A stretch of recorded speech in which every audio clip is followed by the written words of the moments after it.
Yesterday, I was walking into my building and I was on the phone and I passed my doorman who greeted me, and I didn't even notice that he was saying hello until I got into the elevator and I was still on the phone. And then I felt bad wondering if I had hurt his feelings.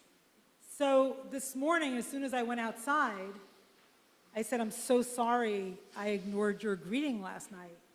And he said, "I knew you would apologize." And I'm like, "How did you know?" He said, "I had a dream." I said, "You had a dream?" He said, "Yes, I had a dream. And in the dream, you came into the building, you were on the phone, and then you looked me straight in the eyes and said, 'I'm sorry for ignoring you.'" I'm like, "Oh my God, is that really true?" He said, "Yeah, ask my kids."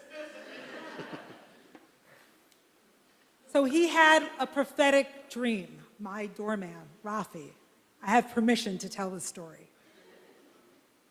On the spot this morning, it's about 9 o'clock, I realized I'd have to change my sermon for tonight, that story would have to be my opening. There is a profound moment of devaluing in this week's Parsha, Balak. Not of a human, but of an animal. Just to be clear, I'm in no way comparing my doorman to an animal. But I'm using the story in the Torah to explore the phenomenon of how we devalue one another. The story in the Torah happens in a narrative that almost reads like slapstick, featuring a talking donkey, one of two talking animals in the entire Torah. The other one you remember from Genesis, the talking snake.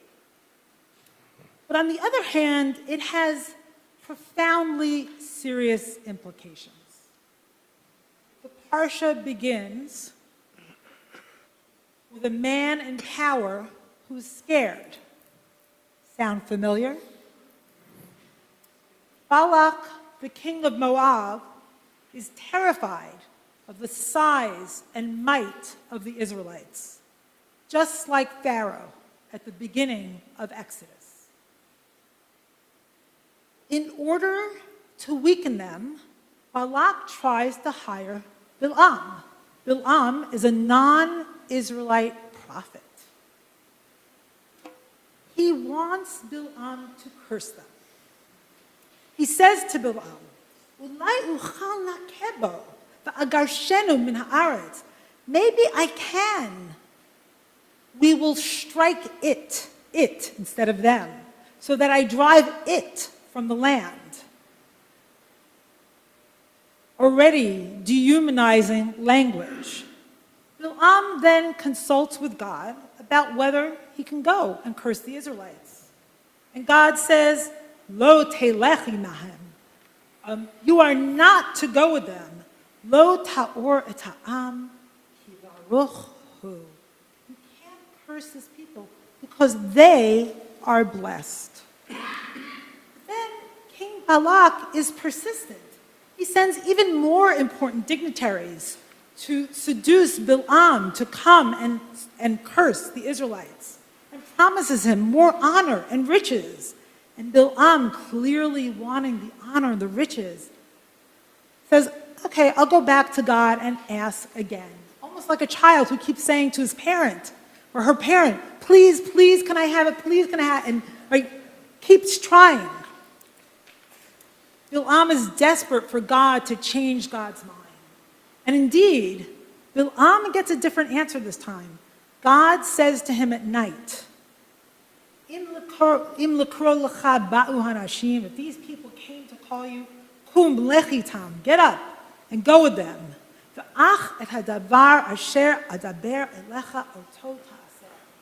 But only the thing that I will tell you, that you can do.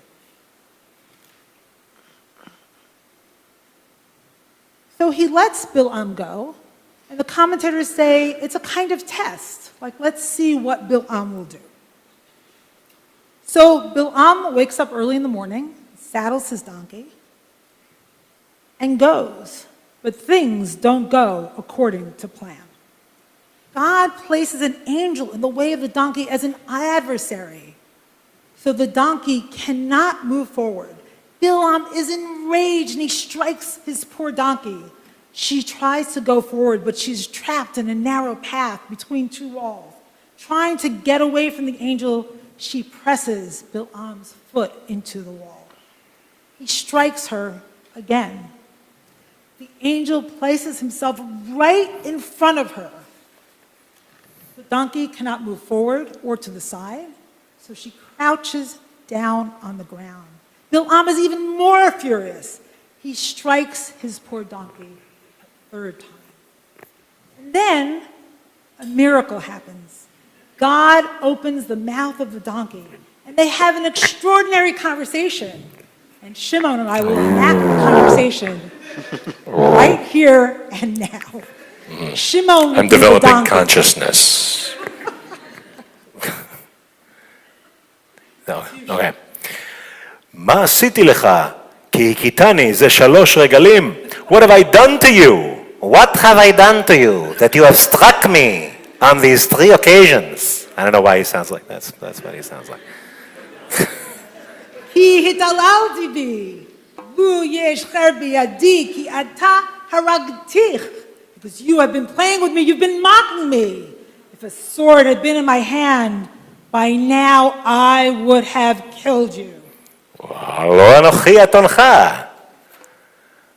I am not your donkey, upon whom you have ridden from your past until this day. Have I ever been accustomed to do this to you? No. Bilam's donkey makes it clear. She has served him faithfully for all these years. What is he thinking? Why isn't he wondering? Why isn't she going forward?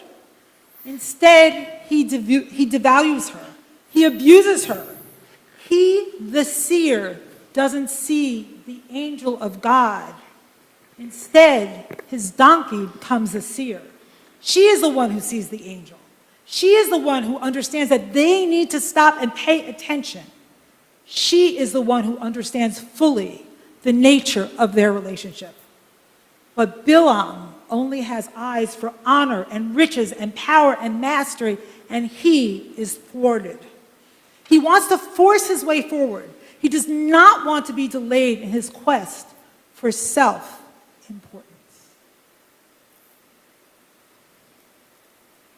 When I'm on the phone, whether it is texting or checking email or talking, I have no eyes for the people around me.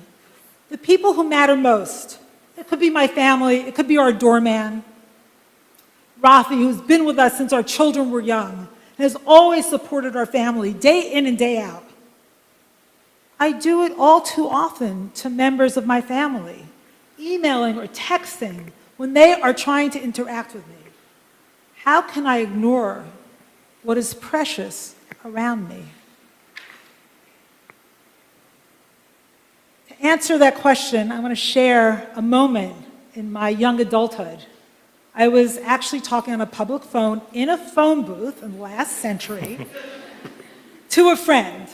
I was telling her I was taking graduate courses, I was working full time, I was telling her I'm going to learn this language, I'm going to learn this instrument, I'm going to learn this and that, and she said to me, I think it's too much. And I totally discarded what she said. I didn't think she was right in any way. And nothing was going to get in the way of my quest for mastery and my quest to be fully recognized in this world. It didn't work out that way. I was halfway in a master's degree. I didn't learn the languages that I thought I'd learn, and I'm still trying to learn them. And there was so much in me that didn't know myself. I didn't know my own limitations. And there was so much in me that for all kinds of reasons thwarted myself. An angel of reality was telling me something, that I was not all-powerful, that life is not simply about mastery, that it's not a straight line to power and perfection and recognition. Dr. Rachel Annisfeld says it well in a beautiful essay about the Parsha. The scene is a great representation of our internal process. God is constantly sending us angels as messengers to guide us in our way so that we will know our true divine purpose and align with it but we don't recognize the angels.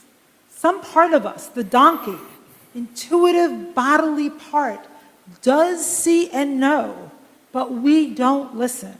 Instead, we punish the messenger, trying to control it and beat it into submission so that the situation becomes extreme and our pain increases.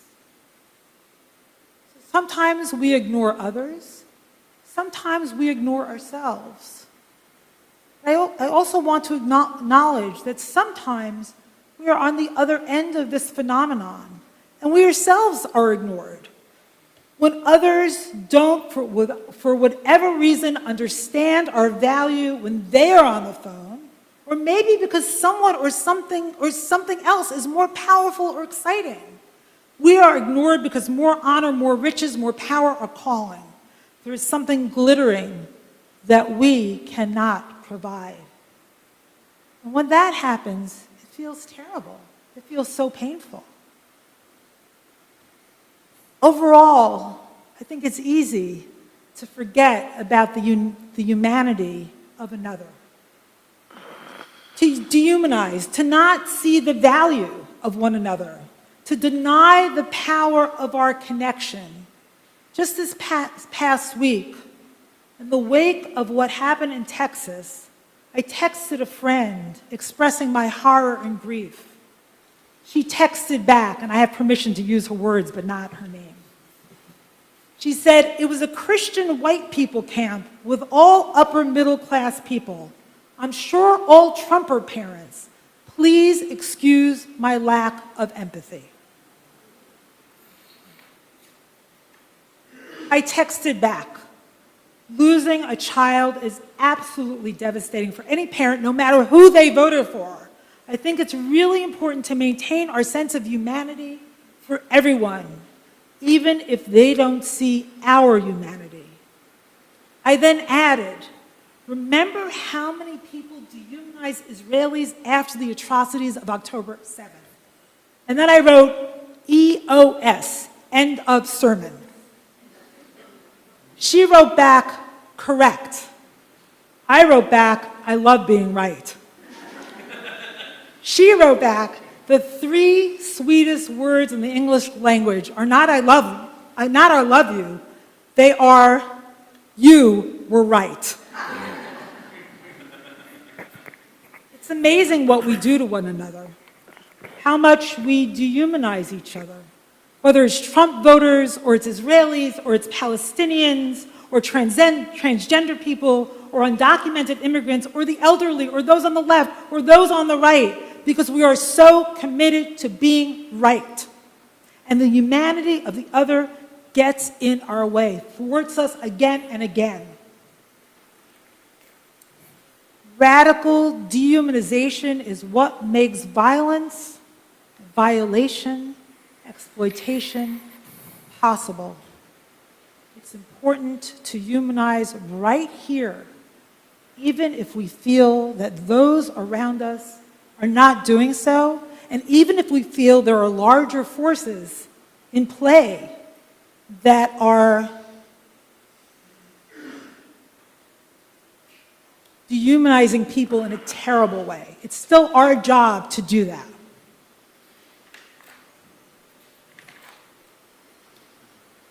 To go back to my doorman, Rafi, and my family, and seeing the value of the people around me, I intend to at least try to put away the phone more often. And I know it's hard to draw the line from big global affairs to our own lives, but I believe it's really there. That line is important.